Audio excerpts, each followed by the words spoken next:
CSF నుంచి వస్తున్నాము. మేము 50 సైక్లిస్ట్ ఉన్నాము. మాతో పాటు 8 లేడీస్ కూడా ఉన్నారు. మేము ఈస్ట్ కోస్ట్ కవర్ చేసి వస్తున్నాం. అలాగే వెస్ట్ కోస్ట్లో కూడా సిఎస్ఎఫ్లో మెంబర్స్ ఉన్నారు. వెస్ట్ కోస్ట్ కవర్ చేసి వస్తున్నాము. మా 2 టీము కన్యాకుమారిలో ఎండ్ అవుతుంది.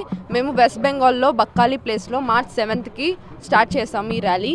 కన్యాకుమారిలో మార్చ్ 31కి ఖతం చేస్తాం. దీని థీమ్ ఏంటంటే కోస్టల్ ఏరియాలో అవేర్నెస్ కోసం మేము ఈ ర్యాలీ చేస్తున్నాము. కోస్టల్ ఏరియాస్లో డ్రగ్స్ స్మగ్లింగ్స్ ఇదంతా ఎక్కువ అవుతుంది. దీని అవేర్నెస్ అక్కడ ఉన్న పీపుల్స్కి తెలియట్లేదు. అది ఎక్స్ప్లెయిన్ చేసి దాంట్లో ఉన్న ప్రాబ్లమ్స్ వాళ్ళకి చెప్తున్నాము. మేము వెళ్ళి వాళ్ళకి చెప్తున్నప్పుడు వాళ్ళకి చాలా అర్థమవుతుంది. వాళ్ళు యాక్సెప్ట్ చేస్తున్నారు మమ్మల్ని. ఫిషర్మెన్ కమ్యూనిటీస్లో కూడా మేము వాళ్ళని కలిసి వాళ్ళతో ఇది ఎక్స్ప్లెయిన్ చేస్తున్నాము. ఏదైనా ఇలాంటి ప్రాబ్లమ్స్ వస్తే ఫ్యూచర్లో పైన లోకల్ పోలీస్కో కోస్ట్ గార్డ్కి వాళ్ళకి చెప్పి ఈ ప్రాబ్లమ్స్ని అవాయిడ్ చేయడం కోసం మేము ఈ ర్యాలీని తీసుకొని వచ్చాము. చాలా గర్ల్ చిల్డ్రన్స్ మీట్ చేస్తాం మేము స్కూల్లో. వాళ్ళకి చాలా ఇన్స్పైరింగ్గా ఉన్నాము మేము 8 లేడీస్.